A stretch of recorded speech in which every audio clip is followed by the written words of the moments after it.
আমার বন্ধুরা, আশা করি ভালো আছো। Welcome to my channel honours bros educational.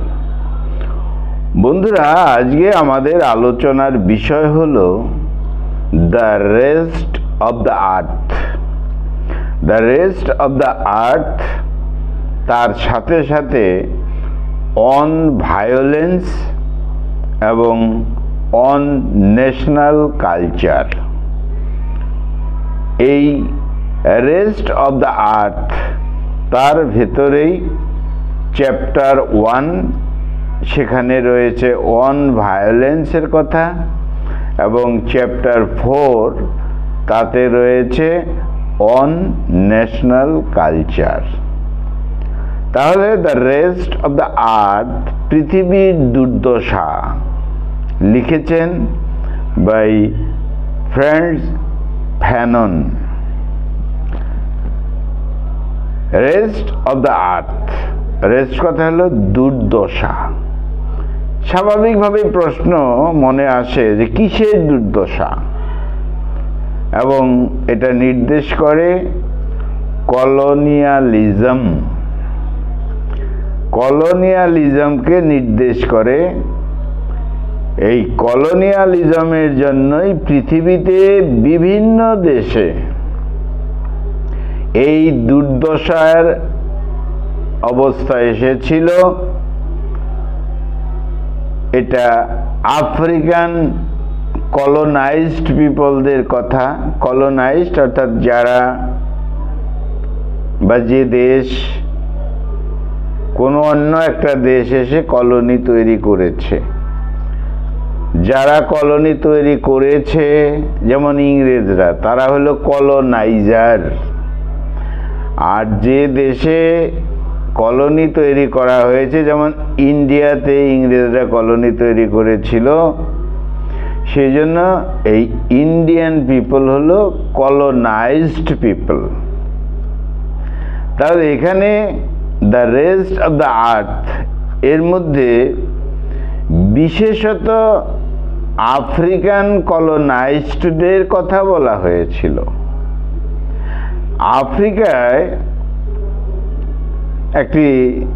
আফ্রিকার ভেতরে একটি জায়গা, সে হলো আলজেরিয়া।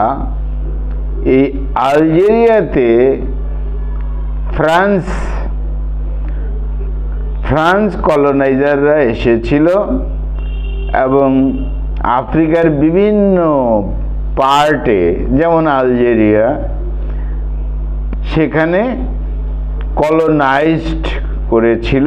অর্থাৎ এই আফ্রিকান পিপলরা কলোনাইজড হয়েছিল, অর্থাৎ আফ্রিকান প্লেসগুলো এই কলোনির অভ্যন্তরে পড়ে যায়। সেই বিষয় নিয়েই কথা এখানে। তাহলে পরিষ্কারভাবে বোঝা গেল যে আমাদের এখানে যে আলোচনা দ্য রেস্ট অব দ্য আর্থ, মূলত এখানে আফ্রিকান যে প্লেস আলজেরিয়া, সেখানে কলোনাইজার হিসাবে এসেছিল ফ্রান্সের শক্তি, যেমনটি ইন্ডিয়াতে এসেছিল কারা? ইংরেজরা। এই কলোনাইজাররা নিজেদেরকে মেন পাওয়ার, তারা শক্তিশালী, তারা শক্তিমান, এইভাবেই নিজেদেরকে ব্যাখ্যা করেছে। তাহলে আমাদের এখানে যে রাইটার আমরা পাচ্ছি ফ্রান্টজ ফ্যানন, তিনি একজন ফ্রেঞ্চ আফ্রো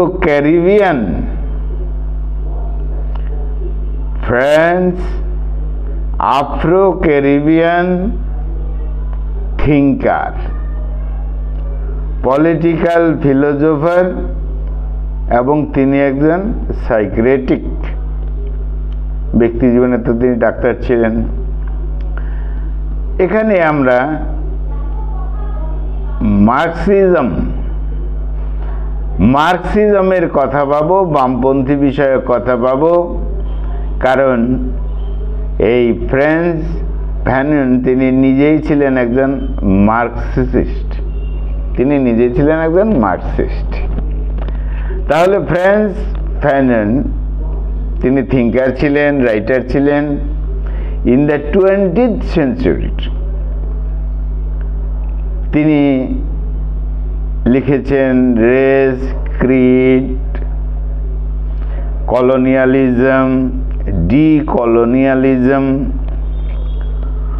ডিকলোনিয়ালিজম অর্থাৎ কলোনির বিরুদ্ধে যে নেটিভ জনগণ যে আন্দোলন করে তুলেছিল, তাদের মতামত প্রকাশ করেছে, তাদের অ্যাক্টিভিটি করেছে, অর্থাৎ তাদের যে চিন্তা ভাবনা সেটা হলো ডিকলোনিয়ালিজম, অর্থাৎ কলোনিকে দূর হটাও, অর্থাৎ কলোনিয়ালিজমকে একদম উৎখাত করে দাও। তাহলে ইংরেজরা কলোনিয়ালিজমের বিশ্বাসী ছিলেন, আর ইন্ডিয়ান পিপল ডিকলোনিয়ালিজমের বিশ্বাসী ছিল, কারণ তারা চাইছে কলোনি প্রথাটা উঠে যাক।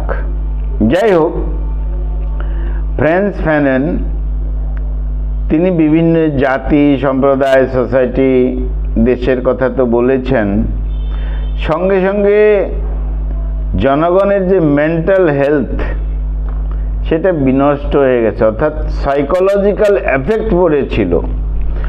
মনস্তাত্ত্বিক দিক থেকেও এই কলোনাইজড পিপলরা যথেষ্ট ক্ষতিগ্রস্ত হয়েছিল, এবং তাদের মধ্যে একটা আন্দোলন এসে যায়, আন্দোলনের প্রভাব আসে। কেন? তারা ইন্ডিপেন্ডেন্স চায়, স্বাধীনতা চায়। কাদের হাত থেকে? ওই কলোনাইজারদের হাত থেকে। যেমন ইন্ডিয়া চেয়েছিল ইংরেজদের দূর হটাও, আর এই আফ্রিকার অর্থাৎ নর্থ আফ্রিকার যে জায়গাটি এলজেরিয়া, এই এলজেরিয়াতে একটা আন্দোলন এসেছিল, আন্দোলন তৈরি হয়েছিল, মুভমেন্ট তৈরি হয়েছিল যে তারাও স্বাধীনতা চায়, তারাও মুক্তি চায়। কাদের হাত থেকে? এই ফ্রান্স কলোনাইজারদের হাত থেকে। মূলত বিষয় এই। তাহলে দ্য রেস্ট অব দ্য আর্থ, এই পৃথিবীর যে দুরবস্থা, এটা একটা বই লিখেছিলেন আমাদের ফ্রান্স ফ্যানন। ওকে, তিনি স্বাভাবিকভাবেই কলোনিয়ালিজমের বিরোধী ছিলেন, আর তিনি এই কলোনাইজারদের কথা বলেছেন, অর্থাৎ যারা অন্য কান্ট্রি থেকে এসে আক্রমণ করেছে কোনো দেশকে, আর কলোনাইজড পিপল তাদের কথাও বলেছেন। এবং তিনি তার কিছু চিন্তন এর মধ্যে রেখেছে। অর্থাৎ তিনি বলতে চেয়েছেন, তার যুক্তি ছিল, এই যে কলোনিয়ালিজমের যে প্রথা, বারবারিজম, বর্বরতা, এটা ডিহিউম্যানাইজ করে, অর্থাৎ এরা নির্মম, এরা যারা কলোনাইজার, ইংরেজ, ফ্রান্সের লোকজন, মানে ফ্রান্সের শক্তি, তারা হলো কি করে? তারা নির্মম, তারা নেটিভ কান্ট্রিগুলোর জনগণকে বিভিন্নভাবে ক্ষতিগ্রস্ত করে, আর্থিকভাবে, সামাজিকভাবে, কালচারালভাবে এবং সাইকোলজিক্যাল তাদের ক্ষতিগ্রস্ত করে। এবার আমাদের ফ্যানন তিনি চেয়েছিলেন যে এমন একটা উৎসাহ জনগণকে দিতে, আফ্রিকান লোকদের, টু ওভারকাম দিস কলোনিয়ালিজম। কিভাবে এটা ওভারকাম করা যায় এই সমস্যাটার, তার জন্য তিনি চিন্তন করেন, লেখালেখি করেন এবং প্রয়াস করেন, এবং তিনি চাইছেন কি complete overthrow the colonial system. এই কলোনিয়াল সিস্টেমটাকে একেবারে শিকড় সহ উৎপাটন করতে হবে, সেটা তিনি চেয়েছেন এবং আফ্রিকার জনগণকে তিনি উৎসাহিত করেছেন। এবার তিনি তার বইয়ে একটা বিশেষ কথা লিখেছেন, কি ব্ল্যাক স্কিন অর্থাৎ কৃষ্ণাঙ্গ অর্থাৎ ব্ল্যাক পিপল, আর তিনি নিজেও ছিলেন একজন ব্ল্যাক ম্যান। তাহলে ব্ল্যাক স্কিন আর হোয়াইট মাস্ক, অর্থাৎ ব্ল্যাক স্কিন কাদের? ব্ল্যাক পিপলদের, কৃষ্ণাঙ্গদের। আর হোয়াইট মাস্ক কাদের ইঙ্গিত করছে? শ্বেতাঙ্গদের। দুটো বিষয় এখানে তিনি ব্যাখ্যা করেছেন। তিনি রেসিজমের কথা বলেছেন, জাতপাত ভিন্ন প্রথাগুলো, হ্যাঁ, এইসব নিয়ে তিনি লিখেছেন। এবং এই কলোনিয়ালিজম এখানে নেটিভ কান্ট্রিগুলোর আইডেন্টিটিকে নষ্ট করে দেয়, পরিচয়টাকেই নষ্ট করে দিয়েছে। Identity of the black people, কৃষ্ণাঙ্গদের পরিচয়টাই নষ্ট করে দিচ্ছে। তাই ফ্যানন কি করছেন? বলছেন যে জনগণকে কি করতে হবে? নিজেদেরকে হীনমন্য ভাবা চলবে না, ইনফেরিয়র ভাবলে চলবে না, তাদের মধ্যে ডিজায়ার থাকতে হবে, আকাঙ্ক্ষা থাকতে হবে। এই যে কলোনাইজারদের যে কালচার, অর্থাৎ তাদেরকে এখান থেকে তাড়িয়ে দিতে হবে।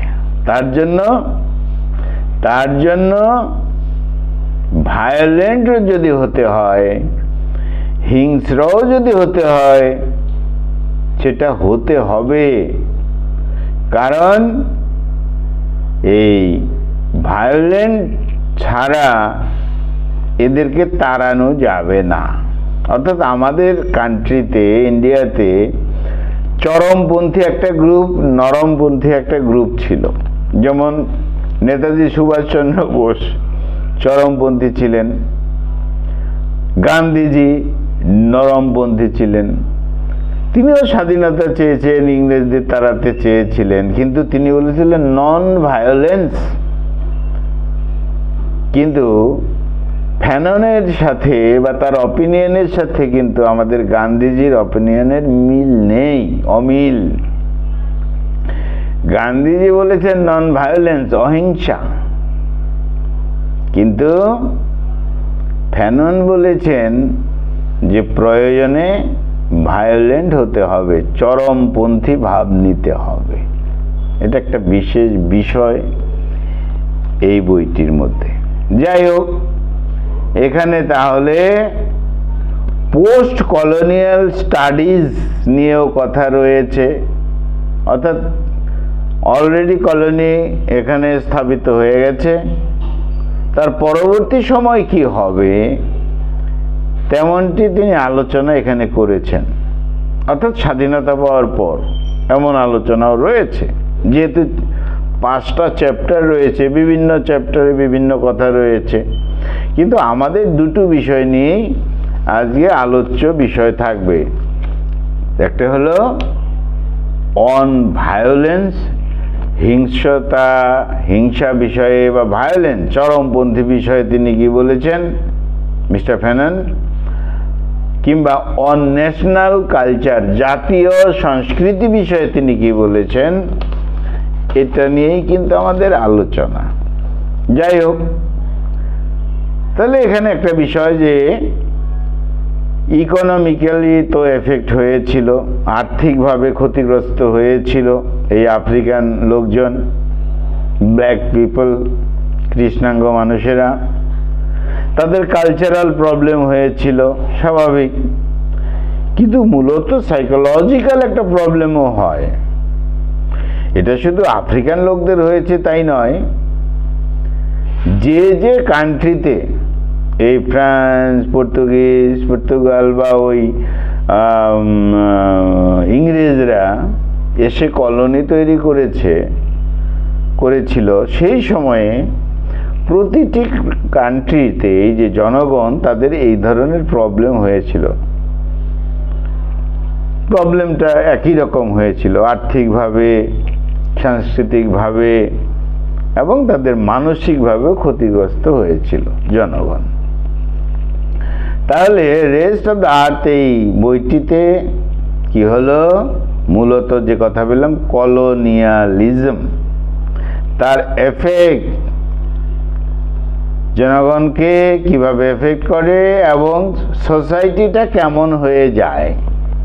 অর্থাৎ ফ্রান্সের থেকে কলোনাইজাররা আসার পর আফ্রিকান সোসাইটিটা কেমন হয়ে গেল, চেঞ্জ হয়ে গেল, স্বাভাবিক। এবং তার জন্য এবার একটা রেভলিউশন, একটা বিপ্লব প্রয়োজন, আর সেই কথাটাই তিনি বলেছেন। এই বিপ্লব ছাড়া লিবারেশন, ফ্রিডম, ইন্ডিপেন্ডেন্স পাওয়া সম্ভব নয়। ভায়োলেন্স ছাড়া লিবারেশন সম্ভব নয়, ফ্রিডম সম্ভব নয়, ইন্ডিপেন্ডেন্স সম্ভব নয়। যেহেতু তারা ভায়োলেন্ট, তারা চরমপন্থী, তারাও রক্তযজ্ঞ দেখতে ভালোবাসে। কারা? ওই ফ্রান্সের শাসক, ওই ইংরেজরা। তাহলে এদিক থেকে নেটিভ যারা, তাদেরকেও তো ভায়োলেন্ট হতে হবে। এটা চরমপন্থী চিন্তা ভাবনা রয়েছে। তাহলে এই বইয়ের মধ্যে আলোচনা রয়েছে কলোনিয়ালিজম কতটা ইম্প্যাক্ট করেছিল, কতটা প্রভাব ফেলেছিল জনগণের, আফ্রিকান জনগণের উপর, আলজেরিয়ার জনগণের উপর। অর্থাৎ তাদের কিভাবে ক্ষতিগ্রস্ত করেছিল, সার্বিকভাবে সেই আলোচনা রয়েছে। অর্থাৎ কলোনাইজাররা, ফ্রান্সের কলোনাইজাররা আফ্রিকান কালচারটা, ল্যাঙ্গুয়েজ এইসব শেষ করে দিয়েছিল। তাদের সেন্স, এবং এক শ্রেণী মানুষের মধ্যে এমন সেন্স এসেছিল যে আফ্রিকান লোকজন দুর্বল। অর্থাৎ আফ্রিকান যে কলোনাইজড জনগণ, তারা এখন দুর্বল হয়ে পড়েছে, তাদের কিছু নেই। এবং কিছু কিছু আফ্রিকান লোক, তারা ওই ফ্রান্সের প্রতি লোভাতুর হয়ে পড়ে। ওরা উন্নত মানের, ওদের শক্তি আছে, ওদের সব কিছু আছে। অর্থাৎ আফ্রিকান জনগণ নিজেদেরকে লেস ভ্যালুয়েবল, আমাদের মূল্য নেই, দুর্বল, আমাদের কিছু নেই, এই ভাবনা থেকে উঠে আসতে বলেছেন আমাদের রাইটার। এবার এখানে রয়েছে মেন্টাল অ্যান্ড সোশ্যাল এফেক্টস। স্বাভাবিক, এই যে কলোনাইজাররা আসার পর বলাই হলো সাইকোলজিক্যাল যে চেঞ্জ হয়েছিল, মেন্টাল যে চেঞ্জ হয়েছিল, সোশ্যাল যে চেঞ্জ হয়েছিল, এটা তো এফেক্ট পড়বে, সে কথাটাই বলা হয়েছে। আর ট্রেডিশনাল যে বিষয়টা, পরম্পরা, আফ্রিকান নিজেদের যে কালচার, সেটা ধ্বংস হয়ে গেছিল, ব্রোকেন ডাউন হয়ে গেছে। অর্থাৎ আমাদের লেখক বলছেন নিউ সিস্টেম ইম্পোজ করতে হবে, নতুন সিস্টেম নিয়ে আসতে হবে, এবং আমাদের আফ্রিকান মানুষদের মধ্যে যে কনফিউশন তৈরি হয়েছে, যে বিভ্রান্তি তৈরি হয়েছে, সেটাকে দূর করতে হবে, ভায়োলেন্স করতে হবে প্রয়োজনে, এবং প্রয়োজনেই আমরা লিবারেশন, ইন্ডিপেন্ডেন্স, স্বাধীনতা চাই। কিন্তু ভায়োলেন্সকে তিনি সমর্থন করেছেন। আবার বলছি, তাহলে মিস্টার ফেনন বলছেন ভায়োলেন্স ইজ নেসেসারি ভায়োলেন্সেরও প্রয়োজন রয়েছে, part of the struggle for liberation. যদি নিজের দেশকে স্বাধীন করতে চাই, ফ্রিডম নিয়ে আসতে চাই, তাহলে দ্য ভায়োলেন্স ইজ নেসেসারি, খুব দরকার আছে। তিনি বিশ্বাস করতেন এই যে colonised people, African colonised people, যারা আফ্রিকান জনগণ, তাদেরকে অবশ্যই ফাইট করতে হবে অ্যাগেইনস্ট ফ্রান্স কলোনাইজার। কেন? আফ্রিকানদের ডিগনিটি নিয়ে আসতে হবে, ফ্রিডম নিয়ে আসতে হবে, লিবারেশন নিয়ে আসতে হবে। It is not just physical, শুধু শারীরিক শক্তি দিয়ে নয়, বাট অলসো রিবিল্ড করতে হবে আমাদের নিজেদের আইডেন্টিটি, নিজেদের কালচার।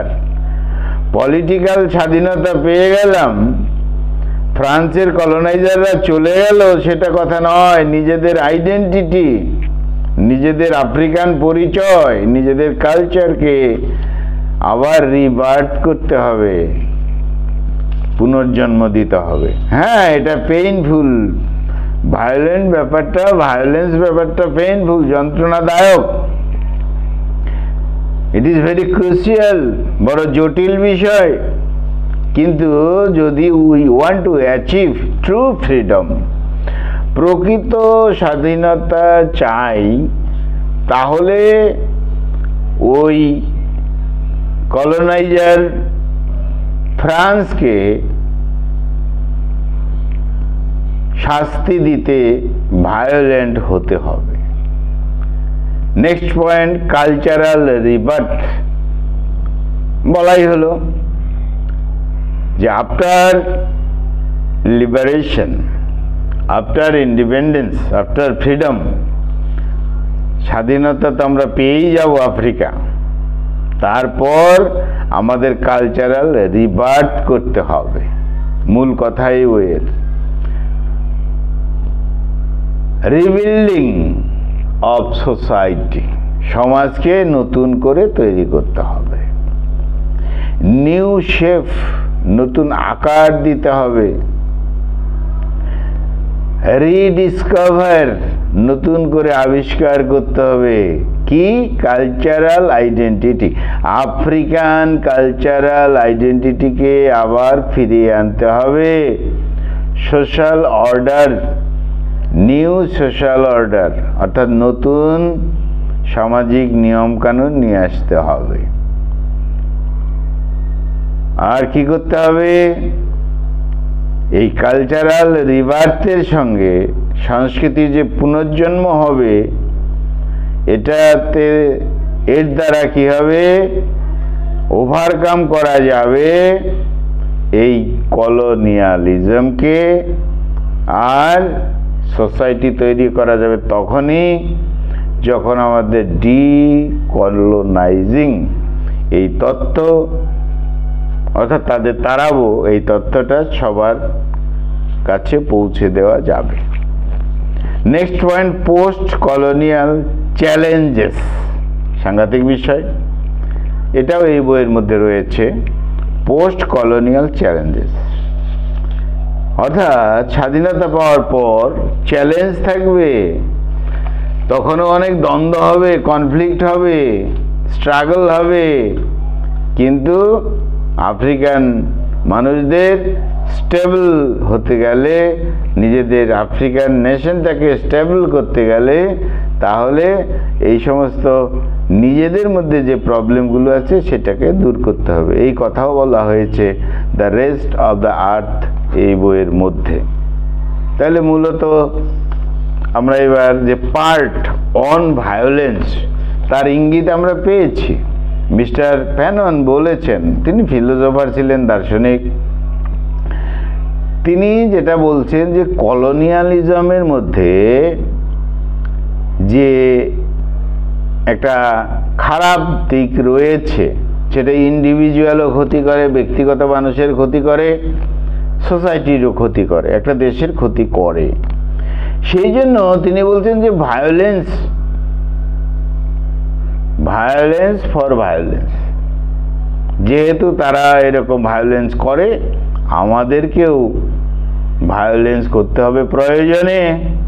এবং যদি আমরা ডিকলোনাইজেশন চাই, যদি এদের তাড়াতে চাই, কলোনিটা যদি উঠিয়ে দিতে চাই, তাহলে ভায়োলেন্সের ব্যাপারটা মূলত কিন্তু এই কথাই, যে ভায়োলেন্সটা চাই আমাদের যে আফ্রিকান যে কালচার, যে আইডেন্টিটি, হিউম্যানিটি, ফ্রিডম ফিরিয়ে আনতে গেলে লাগবে এটা চরমপন্থী চিন্তা ভাবনা। কিন্তু তাহলে মিস্টার ফ্যাননের মতে পরিষ্কারভাবে বলা হচ্ছে ভায়োলেন্স চাই যদি ডিকলোনাইজিং করতে চাই। হ্যাঁ, ব্রুটালিটি তো তারাই নিয়ে এসেছে, বর্বরতা তারাই তো সংগ্রাম নিয়ে এসেছে, তারাই অত্যাচার নিয়ে এসেছে। অতএব আমাদেরও তার বিরুদ্ধে কিছু কাজ করতে হবে, যেমন তেমন ইট মারলে পাটকেল খেতে হয়, বিষয়টা এরকম। যাই হোক, তাহলে অন ভায়োলেন্সে এই কথাটাই রয়েছে যে ভায়োলেন্সকে সাপোর্ট করেছেন। Violence becomes a tool for healing. মুক্তি পেতে গেলে ভায়োলেন্স একটা উপকরণ লাগবে, এটা। হ্যাঁ, ইট ইজ পেইনফুল, যন্ত্রণাদায়ক, ডিস্ট্রাকটিভ প্রসেস, ধ্বংসাত্মক প্রসেস, বাট ইটস নিডেড, এটা দরকার রয়েছে। এইভাবেই অন ভায়োলেন্স বিষয়টাই গ্লোরিফাই করা হয়েছে। কি গ্লোরিফাই করা হয়েছে? ভায়োলেন্সকে। সাংঘাতিক কথা, গ্লোরিফাইং এর সাথে ভায়োলেন্স কথাটা কিন্তু আসে না, অপোজিট বিষয়। কিন্তু সাপোর্ট করেছেন মিস্টার ফ্যানন যে চাই, মূলত এই কথাটা। অর্থাৎ সোশ্যাল, পলিটিক্যাল, ইকোনমিক্যাল স্ট্রাকচার যদি নতুন করে আমরা আফ্রিকায় নিয়ে আসতে চাই, তাহলে এইসবের দরকার রয়েছে। আচ্ছা, তাহলে এখানে বলা হলো অন ভায়োলেন্স বিষয়ে, এবং এটাকে কিভাবে সাপোর্ট করেছেন সে কথাও বলা হলো। এবার মূল কথা হলো যে আমাদের আফ্রিকান হেরিটেজকে যদি আমরা ফিরিয়ে পেতে চাই, আমরা কলোনাইজড হিসাবে আজীবন থাকবো এমন আশা করা যাবে না। বাই হুক অ্যান্ড ক্রুক, যেভাবেই হোক এই কলোনাইজার ফ্রান্সকে তাড়াতে হবে। আচ্ছা, বিষয় এই গেল অন ভায়োলেন্সে। এবার হলো ন্যাশনাল কালচার, কথাটা চলেই এসেছে। ন্যাশনাল কালচার অর্থাৎ মূলত কলোনাইজার ফ্রান্সরা আসার পর আফ্রিকার যে অবস্থা, ওই বলা হলো আর্থিকভাবে, কালচারালভাবে, সার্বিকভাবে, সাইকোলজিক্যালভাবে তাদের তো ধ্বংস হয়ে গেছে। মূলত তো কালচারটা শেষ। তাই ন্যাশনাল কালচার, আফ্রিকার ন্যাশনাল কালচার বাঁচাতে হবে। আমরা যদি ইন্ডিপেন্ডেন্ট, স্বাধীনতা পেয়েও যাই, তারপরেও আমাদের মধ্যে সমস্যা থাকবে। সেই জন্য ন্যাশনাল কালচার, জাতীয় কালচার, আমাদের সংস্কৃতি পরম্পরায় আমরা যেটা পেয়েছি, আফ্রিকান বহু কালচার রয়েছে, সেটাকে ধ্বংস করা হয়েছে ফ্রান্স কলোনাইজারদের দ্বারা। সেটাকে ফিরিয়ে আনতে হবে নিজেদের ইন্টিগ্রিটির মাধ্যমে, নিজেদের থট প্রসেসের মাধ্যমে। তাহলে বন্ধুরা, মূলত the rest of the earth, পৃথিবীর যে দুর্যোগ, তার কারণ হলো এই কলোনাইজেশন। আর এই কলোনাইজেশনটাকে দূর করে ডিকলোনাইজেশন নিয়ে আসতে হবে। তার জন্যই এখানে চ্যাপ্টার অন ভায়োলেন্স। ভায়োলেন্সকেও প্রয়োজনে হাতিয়ার করতে হবে, এবং মূলত after independence, after post colonialism, ওরা যখন চলে যাবে, অন ন্যাশনাল কালচার, আমাদের জাতীয় কালচারটাকে, যেমন প্রকৃত আফ্রিকান কালচার সেটাকে ফিরিয়ে আনতে হবে, প্রত্যেকটা বিন্দু সঠিকভাবে আবার সঠিক করে তুলতে হবে। এই হলো মূল বিষয়। তাহলে বন্ধুরা, আজকে আমাদের আলোচনার বিষয় ছিল the rest of the earth. তার মধ্যে চ্যাপ্টার 1 অন ভায়োলেন্স নিয়ে কথা, চ্যাপ্টার 4 অন ন্যাশনাল কালচার নিয়ে কথা।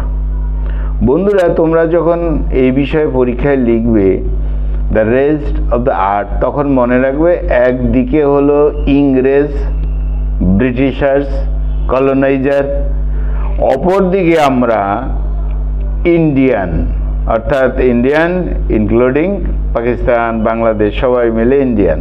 আমাদের কি কি পরিস্থিতি হয়েছিল, আমাদের আর্থিকভাবে কতটা, কালচারালভাবে কতটা, মানসিকভাবে কতটা ক্ষতি হয়েছিল, সেই জিনিসটা লিখলেই হবে। শুধু বিষয়টা হলো যে আফ্রিকান যে কান্ট্রিগুলো, এই আফ্রিকান কান্ট্রিগুলোকে, তার মধ্যে একটা আলজেরিয়া একটা ছোট জায়গা, সেখানেও এসেছিল কলোনাইজাররা, তবে এসেছিল ফ্রান্স কলোনাইজার। অর্থাৎ বন্ধুরা, ব্রিটিশ কলোনাইজার আর ইন্ডিয়ানস কলোনাইজড, সেই জায়গায় তোমরা রাখবে ফ্রান্স কলোনাইজার, আর কলোনাইজড হলো আলজেরিয়া, আফ্রিকা, মূলত সব এক। বন্ধুরা, খুব ভালো থেকো, আমার চ্যানেলটা সাবস্ক্রাইব করো। Thank you, thank you, thank you, thank you.